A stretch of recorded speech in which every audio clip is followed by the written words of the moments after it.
Hello everyone, welcome to skill I Q में आपका स्वागत है। तो जैसा कि मैंने आपको कहा था कि हम कंटिन्यूटी देने की कोशिश करते हैं अभी जैसा ही टाइम जो है हमारे पास होता है। तो 1 to 25 जो रूल्स हैं या बातें हैं हम बेसिक टर्म्स के बारे में पढ़ चुके हैं, और 25 जो है हम नाउन के बारे में पढ़ चुके हैं, नाउन केस ये सब चीज़ें। 26 से 50 तक जो है हम इस वीडियो में जो है पढ़ने वाले हैं, और जो थर्ड पार्ट होगा इस लेसन का लास्ट पार्ट होगा उसमें हम जो है 51 to 70 तक कंप्लीट कर देंगे, फिर हम अपने सेकंड लेसन पे चलेंगे। तो चलिए देखते हैं ऑब्जेक्ट और कॉम्प्लीमेंट क्या होते हैं। देखिए, सबसे पहले ऑब्जेक्ट आपको पता ही है क्या होता है। किसी भी सेंटेंस में जो ऑब्जेक्ट है वो क्या प्लेस रखता है, क्या उसका वैल्यू होता है, इसके बारे में आप जानते हैं। कॉम्प्लीमेंट, पहले हम इसकी बात सुनते हैं क्या कहता है। कोई भी सेंटेंस है उसमें जो वर्ब के बाद आने वाला जो नाउन या फिर प्रोनाउन होता है, ऑब्जेक्ट के रूप में दो पार्ट ऑफ स्पीच हो सकते हैं, नाउन या फिर प्रोनाउन ज़्यादातर आपको देखने को मिलते हैं। तो वो जो है आते हैं और उस सेंटेंस में दूसरे जो नाउन या प्रोनाउन होते हैं अगर उनमें कोई सेमनेस यानी कि समरूपता यानी कि एक जैसापन नहीं है या है, हाँ है, तो वो जो है कॉम्प्लीमेंट कहलाता है। जैसे कि रमेश प्लेज फुटबॉल। अब यहाँ पे फुटबॉल जो है वो क्या है, ऑब्जेक्ट है, प्लेज जो है क्या है, वो वर्ब है, और रमेश जो है क्या है, वो सब्जेक्ट है। तो कहने का मतलब क्या है कि यहाँ पे अगर रमेश फुटबॉल से समानता रखता है तो हमारा ये समरूपता वाला जो है बात हो जाती है, सेमनेस हो जाती है, रमेश का इससे संबंध बनता है। अगर ये इससे समानता नहीं रखता है तो यहाँ पे जो है क्या हो जाएगा, ये जो है एक तरीके से कॉम्प्लीमेंट जो है हो जाता है एक तरीके से हमारा, ठीक है। तो ऑब्जेक्ट जो है सब्जेक्ट का एक तरीके से कॉम्प्लीमेंट होता है। अब देखिए आगे यहाँ पे कुछ पॉइंट्स लिख रखे हैं। एक्टिव से पैसिव वॉइस बनाते समय जो ऑब्जेक्ट होता है उसको ही सब्जेक्ट बनाया जाता है। कॉम्प्लीमेंट को कभी भी सब्जेक्ट नहीं बनाया जा सकता। इसका मतलब क्या है कि जब भी कोई कॉम्प्लीमेंट होता है, उस जिस सेंटेंस में अगर कोई कॉम्प्लीमेंट होता है तो उस सेंटेंस को हम पैसिव वॉइस में चेंज नहीं कर सकते हैं, ठीक है। उसके बाद है 27th, डेटरमाइनर्स और आर्टिकल्स। आर्टिकल्स जो है डेटरमाइनर्स का एक पार्ट होते हैं। ट्रेडिशनल ग्रामर जो हमारी है उसमें डेटरमाइनर्स को एडजेक्टिव से अलग नहीं कर सकते, क्योंकि एडजेक्टिव ही एक तरीके से जो हमारे डेटरमाइनर्स हैं उनको माना जाता है। जैसे कि ये वर्ड्स हैं हमारे some, all, much, both, few, whole और सब भी हैं, तो इनको एडजेक्टिव का एक पार्ट माना जाता है, एडजेक्टिव ही माना जाता है, बिकॉज हम इनको एडजेक्टिव मानते हैं। और आपको पता है कि जो डेटरमाइनर्स होते हैं उनकी स्पेलिंग में अकॉर्डिंग टू पर्सन, वर्ब, इन सब के कारण जो है, या फिर नाउन या प्रोनाउन के कारण, सिंगुलर या प्लूरल सब्जेक्ट के कारण उनमें कोई चेंज जो है नहीं होता है, कोई परिवर्तन उनके अंदर नहीं होता है। इसीलिए जबकि हम जो है क्या कर सकते हैं, जबकि एडजेक्टिव्स जो होते हैं उनमें हम जो है चेंज कर सकते हैं। जैसे कि दूसरे जो एडजेक्टिव्स होते हैं, इन एडजेक्टिव्स की बात नहीं कर रहे, दूसरे जो एडजेक्टिव्स होते हैं इन वर्ड्स के अलावा, जो डेटरमाइनर्स वाले एडजेक्टिव्स होते हैं इनके अलावा जो नॉर्मल एडजेक्टिव्स होते हैं उनको हम चेंज कर सकते हैं। जैसे ब्लैक से ब्लैकिश बना सकते हैं, ब्लैकनेस बना सकते हैं, गुड से गुडनेस बना सकते हैं, ठीक है, फास्ट से फास्टर बना सकते हैं, फास्टेस्ट बना सकते हैं। तो इसी तरीके से हम जो नॉर्मल जो एडजेक्टिव्स होते हैं उनको चेंज कर सकते हैं। बट डेटरमाइनर्स की कैटेगरी में भी आते हैं और एडजेक्टिव की कैटेगरी में भी आते हैं, उनको हम कभी भी चेंज नहीं कर सकते हैं। तो ये डेटरमाइनर और एडजेक्टिव का आपस में रिलेशन होता है। सिंथेसिस, इसका मतलब होता है प्रेस करना, जोर देना, दबाव डालना, ठीक है। तो ये एक ऐसी प्रोसेस होती है, एक ऐसी प्रक्रिया होती है जिसके द्वारा बहुत सारे जो सेंटेंसेस होते हैं, बहुत सारे मीन्स बहुत पे मैंने थोड़ा सा प्रेस कर दिया ना, थोड़ा एम्फेसाइज कर दिया उसको। तो कहने का मतलब ये है कि दो या दो से ज़्यादा जो सेंटेंस होते हैं उनको जोड़ के जब हम एक सेंटेंस में चेंज करते हैं तो हम क्या करते हैं, सिंपल, कंपाउंड या कॉम्प्लेक्स या मिक्स्ड सेंटेंस बनाने की जो प्रोसेस होती है उस प्रोसेस को सिंथेसिस जो है कहते हैं या सिंथेसिस कहते हैं। और जो वो प्रोसेस होता है जब वो सेंटेंस एक बन जाता है, तीनों चारों या दो से ज़्यादा सेंटेंसेस को जोड़ने से, उस प्रोसेस को हम जो है सिंथेसिस ऑफ सेंटेंस जो है कहते हैं। नेक्स्ट है एनालिसिस।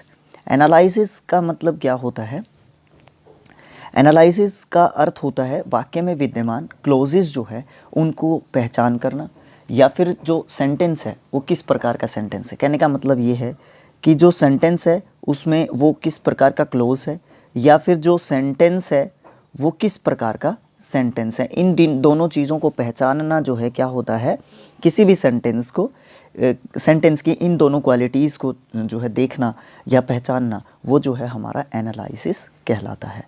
कंजंक्शन, ये कनेक्टर्स होते हैं, इनको सेंटेंस लिंकर भी कहते हैं, ठीक है। तो देखिए, एक ऐसा शब्द होता है कंजंक्शन जो दो वर्ड्स या फिर दो सेंटेंसेस, दो शब्दों या वाक्यों को आपस में जो जोड़ता है, उसको जो है हम क्या कहते हैं, कंजंक्शन या फिर सेंटेंस लिंकर कहते हैं। डेफिनेशन इंग्लिश की बात करें, a conjunction is a word that joins words और sentences together. A conjunction is a joiner, conjunction जो है एक जॉइनर होता है, एक वर्ड को जो कनेक्ट करता है पार्ट्स के, जो दूसरे पार्ट्स होते हैं किसी भी सेंटेंस के, जो दूसरे पार्ट्स होते हैं उनको आपस में। तो कंजंक्शन जो होती है उसके 2-3 पार्ट्स होते हैं, मेनली 3, ए, बी एंड सी में हम इनको पढ़ने वाले हैं। तो सबसे पहले कोऑर्डिनेटिंग कंजंक्शंस होते हैं। कोऑर्डिनेटिंग कंजंक्शंस जो होते हैं, ये दो जो है समान रैंक के जो सेंटेंसेस होते हैं या फिर वर्ड्स होते हैं, या तो दो समान रैंक के सेंटेंसेस हों या दो समान रैंक के वर्ड्स हों, उनको आपस में जोड़ते हैं। जैसे कि एंड हो गया, सबसे इम्पोर्टेंट जो बात यहाँ पे क्या है, ये जो कंजंक्शंस हैं आप देखिए ध्यान नहीं रख सकते, बट कुछ 5-4 को हम जो है ध्यान रख सकते हैं। जैसे कि हमें एंड तो अच्छे तरीके से याद रह सकता है, बट भी याद रह सकता है, और भी याद रह सकता है, सो भी याद रह सकता है, फॉर भी याद रह सकता है, ठीक है। तो ये जो कंजंक्शंस हैं ये क्या करते हैं, एक जैसे जो वर्ड्स होंगे या दोनों जो है क्लोजेस होंगे या दोनों जो है सेंटेंसेस होंगे, उन दोनों को जो है जोड़ते हैं, उनको हम कोऑर्डिनेटिंग कंजंक्शंस कहते हैं। सुबॉर्डिनेटिंग कंजंक्शंस कौन से होते हैं, ये जो है संख्या में भी थोड़े से ज़्यादा होते हैं कंपैरिजन अगर कोऑर्डिनेटिंग के साथ इनका करें। तो इन कंजंक्शंस को जो है क्या करते हैं, सुबॉर्डिनेटिंग क्लोज को दूसरे किसी क्लोज से जोड़ते हैं। सबसे पहली बात तो सुबॉर्डिनेटिंग क्लोज को जो है सुबॉर्डिनेट क्लोज को सुबॉर्डिनेटिंग कंजंक्शंस जो है जोड़ते हैं, और दूसरे क्लोजेस से जो है जोड़ते हैं। एक क्लोज को दूसरे क्लोज से जोड़ते हैं, जिसमें से एक क्लोज तो जो है पक्का, क्योंकि एक प्रिंसिपल क्लोज होगा तो दूसरा सुबॉर्डिनेट क्लोज होगा, तो वो जो है सुबॉर्डिनेटिंग कंजंक्शन के द्वारा जो है जोड़ा जाता है। और फिर क्या होता है, सुबॉर्डिनेट जो क्लोज होता है ये वो क्लोज होता है जो अपने पूर्ण अर्थ के लिए दूसरे जो क्लोज होते हैं उनके ऊपर निर्भर करता है। मतलब कहने का क्या है कि जो सुबॉर्डिनेट क्लोज होता है, सुबॉर्डिनेट क्लोज जो है प्रिंसिपल क्लोज के ऊपर डिपेंड करता है, दूसरे क्लोज पे मतलब प्रिंसिपल क्लोज पे डिपेंड करता है। तो ये जो है after, although, as if, as long as though, because, before, in, even, ये सब जो है आप देख सकते हैं, ठीक है। वैसे टेलीग्राम पे PDF को भी डाल दिया जाएगा, वहाँ पे भी आप जाके जो है इसको PDF को डाउनलोड कर सकते हैं। अभी डाल देंगे इसी वीडियो के बाद, क्योंकि पूरा लेसन हो ही जाएगा नेक्स्ट वीडियो में, तो आप जो है इजीली आप जो है टेलीग्राम ग्रुप से PDF को डाउनलोड कर सकते हैं। कोरिलेटिव कंजंक्शंस होते हैं तीसरे। कंजंक्शंस जो है ये कोरिलेटिव कंजंक्शंस जो होते हैं ये पेयर्स में होते हैं, यानी कि डबल जो है कंजंक्शंस होते हैं, इनके बीच में भी कुछ ना कुछ ज़रूर आता है और इनके पहले भी हो सकता है कुछ ना कुछ ज़रूर हो, ठीक है। तो कोरिलेटिव कंजंक्शंस होते हैं जैसे कि आइदर और, neither nor, both and, where, whether और, है ना, नॉट ओनली बट ऑल्सो, इस तरीके के जो कंजंक्शंस होते हैं इनको हम जो है क्या कहते हैं, कोरिलेटिव कंजंक्शंस, ठीक है। नेक्स्ट पार्ट आता है एडवर्ब। एडवर्ब जो है पास्ट पार्ट ऑफ स्पीच का भी एक हिस्सा होता है, और एडवर्ब जो है क्या करता है, वर्ब या फिर एडजेक्टिव या फिर दूसरा कोई एडवर्ब या एडवर्बियल फ्रेज जो होता है उसको क्या करता है, क्वालिफाई करता है, उसकी विशेषता बताता है। इंग्लिश में बात करें तो an adverb is that word, adverb जो है एक ऐसा शब्द होता है इन अ सेंटेंस के अंदर which modifies the meaning of verb, जो मॉडिफाई करता है, बताता है, वर्णन करता है वर्ब के मीनिंग का, या फिर किसी भी एडजेक्टिव के मीनिंग का, या किसी दूसरे एडवर्ब के मीनिंग का, या फिर एडवर्बियल फ्रेज के मीनिंग का, जो मॉडिफाई करता है या उसको बताता है या उसका वर्णन करता है। प्रोनाउन, ये भी जो है पार्ट ऑफ स्पीच का एक हिस्सा होता है और नाउन की जगह पे इसको यूज़ करते हैं, ठीक है। नेक्स्ट है प्रेपोजिशन, ये भी पार्ट ऑफ स्पीच का एक हिस्सा होता है। प्रेपोजिशन जो है एक तरीके से क्या करते हैं, नाउन या फिर प्रोनाउन के पहले हम जो है इनको यूज़ करते हैं और ये जो है रिलेशन बताते हैं। जैसे कि preposition is a word placed before a noun और प्रोनाउन। प्रपोजिशन जो है एक ऐसा वर्ड होता है जो नाउन या प्रोनाउन से पहले हम यूज़ करते हैं, denotes the relation, the person और thing referred by it, it has with something else. कहने का मतलब ये है कि इसका संबंध, यानी कि नाउन या प्रोनाउन का, किसका, उस नाउन या प्रोनाउन का जिसके पहले वो यूज़ किए जाते हैं, उसका संबंध जो है बाकी के सेंटेंस के साथ जो है क्या है, ठीक है, या फिर वो नाउन या प्रोनाउन उस सेंटेंस में जो है क्या करता है। Next subject verb agreement, SVA है ना, सब्जेक्ट वर्ब एग्रीमेंट। इसमें क्या होता है, वर्ब अगर सिंगुलर होती है तो सिंगुलर सब्जेक्ट, सब्जेक्ट सिंगुलर होता है, वर्ब सिंगुलर होती है, सब्जेक्ट प्लूरल होता है, वर्ब प्लूरल होती है। सिंपल सी बात ये है, ठीक है। तो एक सेंटेंस में वर्ब तथा सब्जेक्ट के मध्य एक एग्रीमेंट होता है, और जब सब्जेक्ट सिंगुलर है तो वर्ब भी सिंगुलर होगी, जैसे कि the verb must agree with its subject in number and person. Nesfield कहते हैं ऐसा, नेस्फील्ड में ऐसा लिखा हुआ है, बताया गया है। वीक वर्ब्स किसको कहते हैं और स्ट्रॉन्ग वर्ब्स किसको कहते हैं। वीक वर्ब्स जो है, जो एक तरीके से बात करें तो ed जिनके पीछे लगता है, d लगता है या t लग के जो वर्ब्स जो है बनते हैं, जिनका पास्ट और पास्ट पार्टिसिपल जब बनता है तो उसको आप जो है वीक वर्ब्स कहते हैं। इसके विपरीत जो स्ट्रॉन्ग जो वर्ब्स होती हैं उनको हम क्या कहते हैं, उनको किस तरीके से बनाते हैं, उसमें जो है वोवल्स में जब चेंज किया जाता है, ठीक है, वोवल्स के अंदर जब चेंज किया जाता है, जैसे कि अबेड, अबोर्ड, अबोर्ड है ना, फाइंड, फाउंड, फाउंड है ना, आई की जगह पे ओ हो गया और फिर OUND जो है फाइंड से फाउंड, फाउंड बन रहा है ना। तो इस तरीके से जो है स्ट्रॉन्ग और जो है वीक वर्ब्स होती हैं। उसके बाद रेगुलर वर्ब्स क्या होती हैं, रेगुलर वर्ब्स वो होती हैं जिनके पीछे T, D और ED लग के जब उसका पास्ट या फिर पास्ट पार्टिसिपल जो बनता है, सिंपली जब हम पढ़ते हैं ना, टॉक, टॉक्ड, टॉक्ड है ना, लिव, लिव्ड, लिव्ड। तो इस तरीके से इन वर्ब्स को एक तरीके से आप जो है इनको वीक जो हमारी वर्ब्स हैं उनसे जो है आप रिलेट कर सकते हैं। इसी प्रकार से इरेगुलर वर्ब्स जो है होती हैं हमारी, जिनकी पास्ट फॉर्म जो है क्या करती है, इन सब चीज़ों से नहीं बनती है, विपरीत बनती है, या फिर दोनों ही पास्ट फॉर्म और पास्ट पार्टिसिपल भी जो है अलग अलग बनती है। जैसे कि गो की बात करें, गो, इसमें अलग ही वर्ड आया वेंट और फिर अलग ही वर्ड आया गोन है ना, ये अलग है, ये अलग है, यानी कि पास्ट भी अलग है, पास्ट पार्टिसिपल भी जो है अलग है, ठीक है। तो ये जो है इरेगुलर जो है वर्ब के जो है एक तरीके से हिस्से आप कह सकते हैं। नेक्स्ट है स्टैटिव वर्ब्स। स्टैटिव वर्ब्स, स्टैटिव का मतलब रुकी हुई, ठीक है ना, स्टैटिव का मतलब रुका हुआ, फिक्स्ड आप जो है एक तरीके से कह सकते हैं। तो अभी देखिए इसके बारे में कुछ जानकारी प्राप्त करते हैं। तो कुछ ऐसे वर्ब्स होते हैं जो सामान्य स्थिति में कॉन्टीन्यूअस फॉर्म में यूज़ नहीं किए जा सकते। इस तरीके की वर्ब्स को स्टैटिव जो है वर्ब्स कहा जाता है। स्टैटिव का मतलब फिक्स्ड या फिर स्थायी होता है। इस तरह की जो वर्ब्स होती हैं एक परमानेंट कार्य को बिना किसी प्रयास के स्थायी रूप से होने वाले काम के रूप में जो है बताती हैं। इस तरह की जो वर्ब्स होती हैं वो कॉन्टीन्यूअस फॉर्म में यूज़ नहीं की जा सकती। उनको जो है नॉन कंक्लूसिव वर्ब भी जो है कहा जा सकता है, स्टैटिव जो वर्ब्स होते हैं उनको। जैसे कि see, hear, smelling, taste, smell, taste, feel, look, know. इसका मतलब ये नहीं है कि हम इनको जो है ING फॉर्म में यूज़ नहीं करते हैं, बट कुछ सिचुएशंस ऐसी होती हैं जिसमें हम इनको ING फॉर्म में यूज़ नहीं करते हैं ज़्यादातर। डायनेमिक जो है इसका उल्टा होता है। इसका मतलब होता है क्रियाशील या फिर गतिशील, और स्टैटिव का जो ये एकदम से एंटोनियम होता है, उल्टा होता है, विपरीतार्थक शब्द होता है। जब कोई भी वर्ब टेम्परेरी, मोमेंट्री या डायनेमिक काम के लिए यूज़ की जाती है तो उसको डायनेमिक वर्ब जो है कहा जाता है, ठीक है।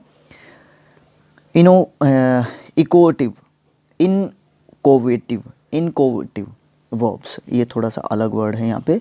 ये वर्ब्स जो किसी भी काम के प्रारंभ होने से व्यक्त होती हैं उनको हम जो है इकोवेटिव जो वर्ब्स जो है कहते हैं।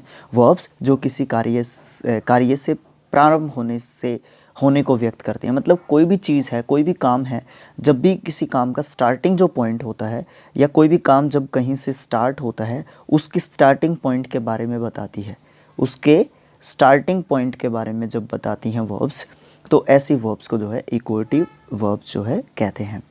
जैसे कि इंग्लिश में भी देख लेते हैं। The term equative verb is used for a verb that denotes the beginning, development और फाइनल स्टेज। इन तीनों बातों को याद रखिए, स्टार्टिंग उसका कैसे जो है प्रोसेस चलती है, और फाइनली वो जो है फाइनल स्टेज पे वो किस तरीके से उसका एंडिंग, या उस कार्य का समझ लीजिए किस तरीके से एंडिंग जो है होता है। तो उस उन प्रकार की वर्ब्स जो है हमारी इक्वेटिव जो है वर्ब्स कहलाती हैं। ठीक है। Of a change of condition, किस तरीके से जो चेंज होता है अलग अलग कंडीशन में तीनों प्रोसेसेस में, वो बताने वाली वर्ब्स को जो है हम इक्वेटिव वर्ब्स कहते हैं। ट्रांसिटिव और इंट्रांसिटिव वर्ब्स। ट्रांसिटिव वर्ब्स वो होती हैं जिनको जो है ऑब्जेक्ट की ज़रूरत पड़ती है और बिना ऑब्जेक्ट के जो है वो अपना काम नहीं कर पाती हैं, और क्या या किसको क्वेश्चन का जो है ये आंसर देती हैं। इसके विपरीत जो इंट्रांसिटिव वर्ब्स होती हैं उसमें जो क्या या किसको है उसका आंसर देने की ज़रूरत नहीं होती। क्यों? क्योंकि उनको ऑब्जेक्ट की ज़रूरत नहीं होती है, ऑब्जेक्ट के बिना भी वो जो है अपने मीनिंग को स्पष्ट कर देती हैं। इम्पोर्टेंट बात क्या है, बहुत सारी जो वर्ब्स होती हैं ट्रांसिटिवली और इंट्रांसिटिवली दोनों तरीके से जो है यूज़ की जाती हैं फ्रीक्वेंटली। ऑक्सिलरी वर्ब्स किसको कहते हैं? जो हेल्पिंग वर्ब्स होती हैं हमारी विद मॉडल्स और हेल्पिंग वर्ब्स जो होती हैं हमारी वो क्या होती हैं? ऑक्सिलरी वर्ब्स और मॉडल ऑक्सिलरी वर्ब्स या हेल्पिंग वर्ब्स जो है हमारी ऑक्सिलरी वर्ब्स में शामिल की जाती हैं, जैसे कि do, does, did, is, am, are, was, were, has, have, had. और मॉडल्स में will, shall, may, can, could, must. ठीक है। ओट, डेयर, है ना, ये सब जो है हमारी ऑक्सिलरी वर्ब्स होती हैं। लिंकिंग वर्ब्स और नोशनल वर्ब्स क्या होती हैं? नेशनल कह रहा था मैं भी, नोशनल। ठीक है। तो नोशनल या फिर लिंकिंग वर्ब्स क्या होती हैं? जो ऑक्सिलरी वर्ब्स, ध्यान से सुनना, जो ऑक्सिलरी वर्ब्स या फिर हेल्पिंग वर्ब्स हमारी मेन वर्ब का काम करती हैं। ध्यान से सुनिए, इस पिक्चर की तरफ देखिए जो मैं बना रहा हूँ। जो ऑक्सिलरी वर्ब्स या फिर हेल्पिंग वर्ब्स या model auxiliary verbs main verb का काम करती हैं, उनको हम जो है लिंकिंग वर्ब या नोशनल वर्ब्स जो है कहते हैं। जैसे कि I have a book and a pencil. यहाँ पे देखिए हैव एक जो है हमारी क्या होती है?